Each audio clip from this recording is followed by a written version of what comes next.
Hello and welcome. If you're watching this recorded, you're starting from the beginning, but I just launched this, so it'll take a second for people that are looking for the link and trying to figure things out to join live. So we're going to pause for a moment. Well, not pause. We're going to make small talk, as they used to say on Saturday Night Live back in the day. One of Mike Myers' characters, if I remember correctly. Coffee talk. So I had forgotten to set up the live streams for the rest of the week. I set up Mondays, and then I was planning on trying to set up Tuesday through Friday yesterday, and I didn't do that. So my apologies.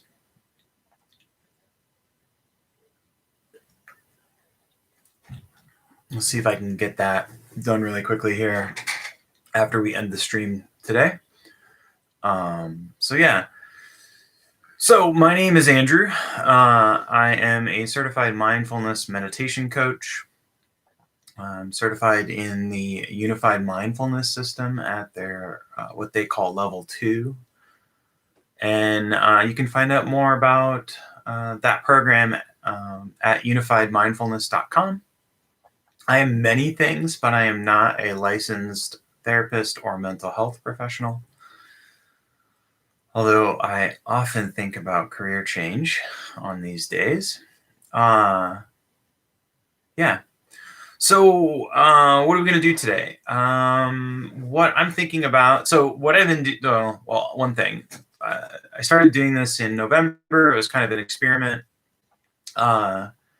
And I had no idea, if it would just be me talking to a camera or anything like that. And so I've been really grateful for having, 2 or 3 sort of regular folks joining. But what I hadn't planned on is that I thought, I'll just guide a meditation in the middle of my day. And it's been beneficial for me because it sort of is this midday intervention. So I don't totally spin out when days that are particularly activating. When I'm, things aren't going the way that I want them to go, or not to say that I'm some sort of Napoleon, but you just have a morning, your workday morning, where things are just they're not at all ideal.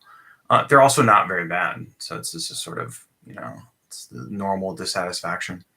And so what I tend to do now when I have days like that, they often are Mondays, oddly enough, sometimes Tuesdays like today, is I try to selfishly guide a practice that is a practice I need. So you see this, Jeff Warren does this with the Do Nothing Project. So, he'll talk a bit about this, where he had something planned and then he decides to change it. So in we talk about having 3 skills that sort of come together as what we experience as mindfulness, or these 3 skills help to be the foundation or create mindfulness or the opportunity for mindfulness. And that's concentration, clarity, and equanimity. And so in some cases, concentration may not be what we want. We may want to use a technique to as anchoring away, or we're anchoring out. I believe in therapy literature that's referred to as grounding, or there's practices for something called grounding. So it's a little bit similar to that. And then sometimes, in essence, when we think about, so the concentration is helpful to sort of help us focus away. Part of why we do that is because sensory clarity, the second skill, is such that it's uncomfortable to focus on kind of what's going on in the body. And then the third skill, equanimity, so C, C, and E, concentration, clarity, and equanimity. Clarity is this idea, equanimity is this idea of, within our experience, our sensory experience, not pushing or pulling on what's going on, sort of allowing that. So, yeah, thank you very much, Gabrielle.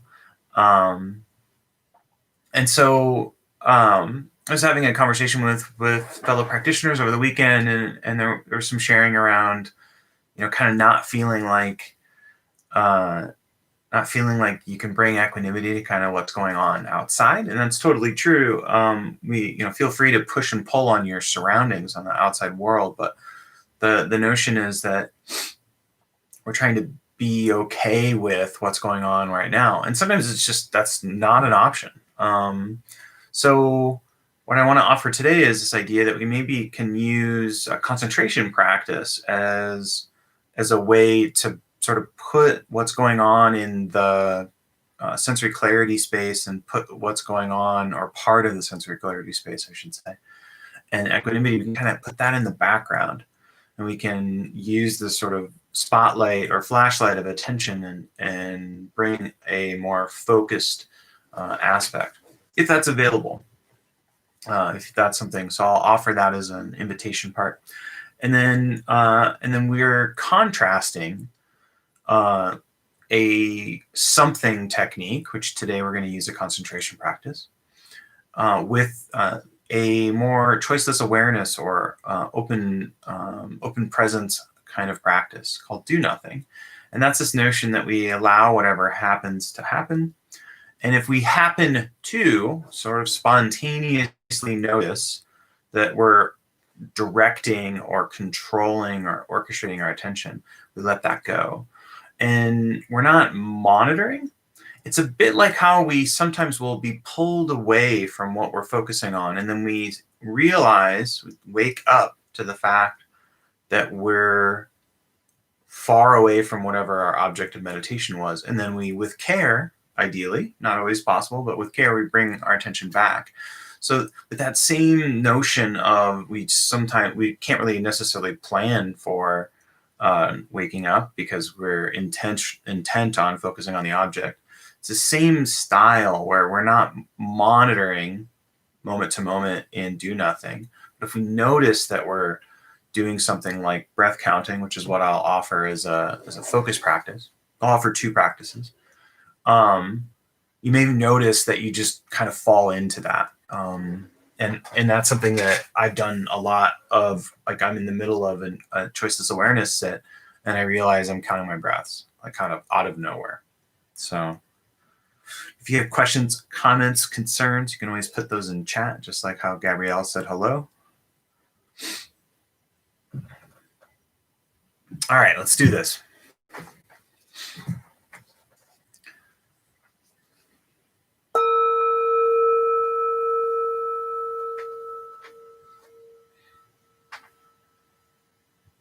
So I invite you to adopt a posture that helps you to be both relaxed and alert, upright, dignified.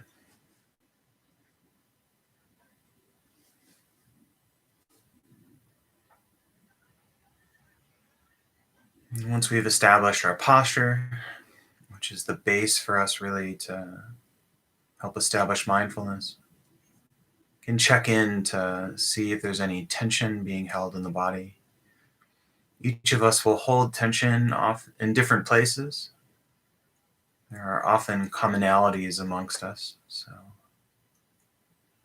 the shoulders are probably the area that I hold tension the most. I tend to, as I work, hunch over. And just seeing if we notice any tension, and then inviting it to relax. Sometimes noticing it will trigger a melting away or a softening. If it doesn't, this is our first opportunity to bring accepting, no big deal attitude to that. So there's room for tension. That's okay.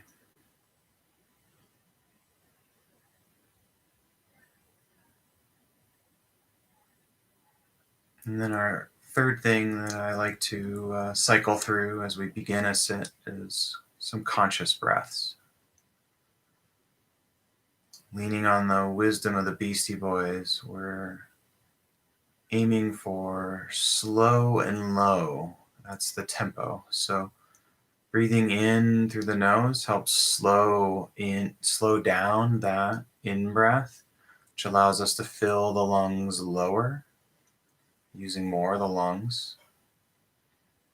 Breathing out through the nose helps us accentuate and extend the exhale.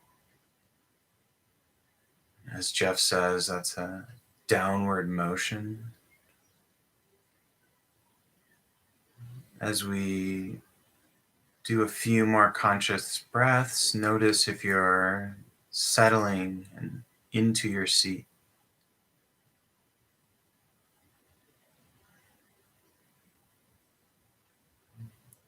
This can lead to a bit of a grounded feeling as we begin.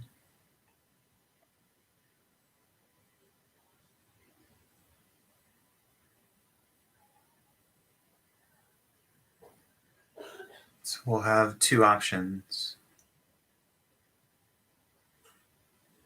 One is to focus on sounds around you.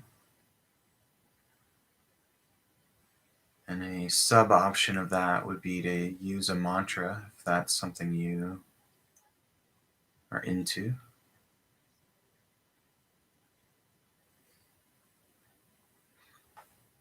And the other option would be to focus on the breath.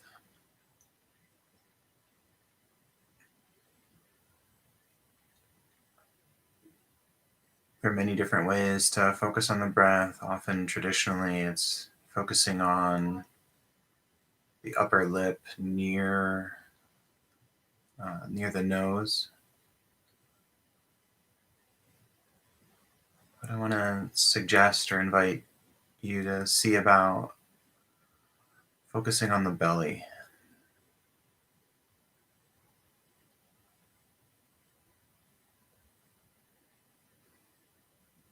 And sort of allowing the belly to be free and breathing fully into the belly and out of the belly.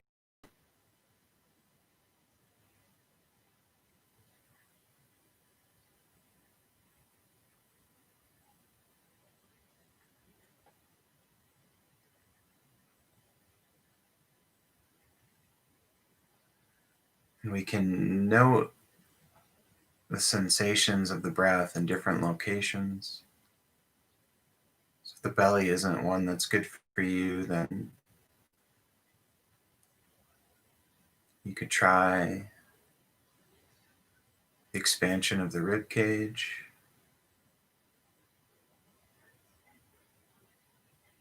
or the feeling, like I noted, the feeling of air passing in through the nose.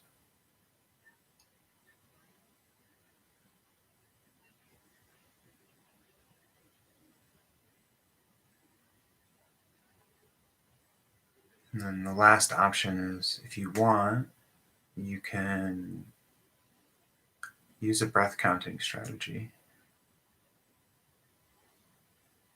There are lots of options. Today, let's try counting from 1 to 7. And then when you get to 7, returning to 1.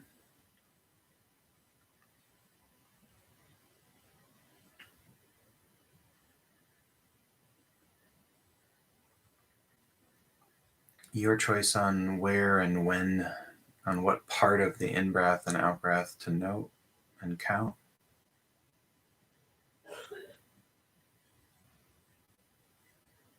Traditionally, they suggest the greatest likelihood of losing your concentration on the object.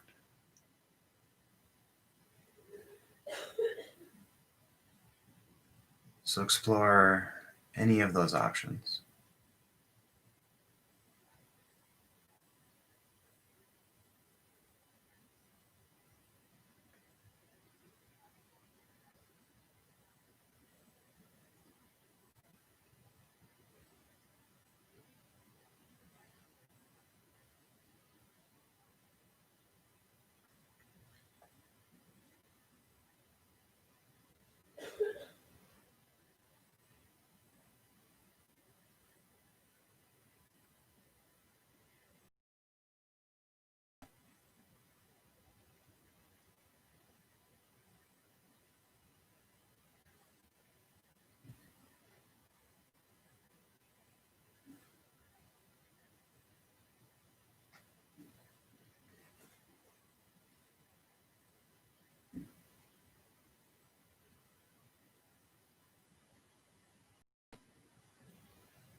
Good.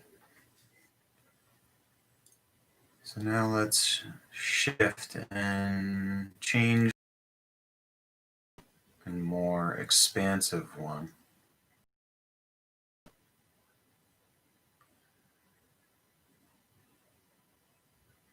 One way of thinking about this practice is to merely sit and be aware that you are sitting.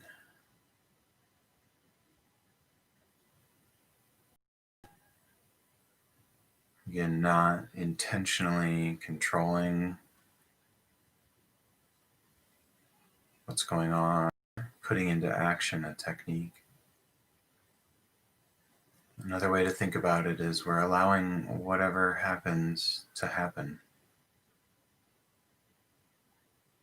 You may notice what moves, mental imagery, mental talk, itches, bad feelings.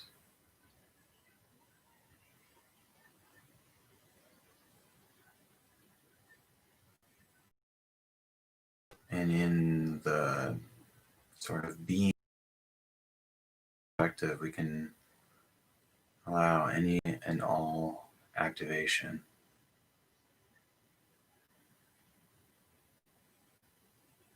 So explore, do nothing.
So with do nothing, our awareness is large enough to include anything. Sounds of garbage trucks, roofers in the neighborhood, sounds around you.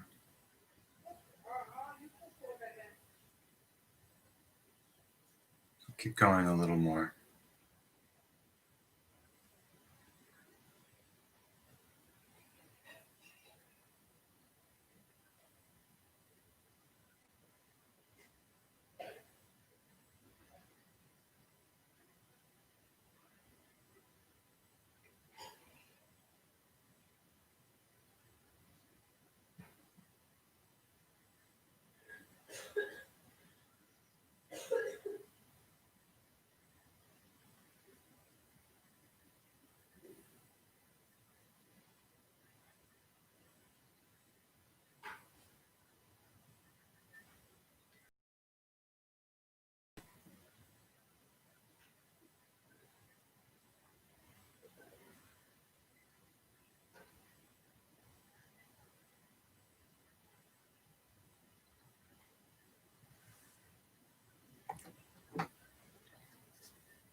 closed, I invite you to open them.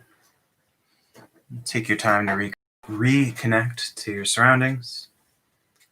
Thank you for your practice. Thank you for spending 20 plus minutes with me.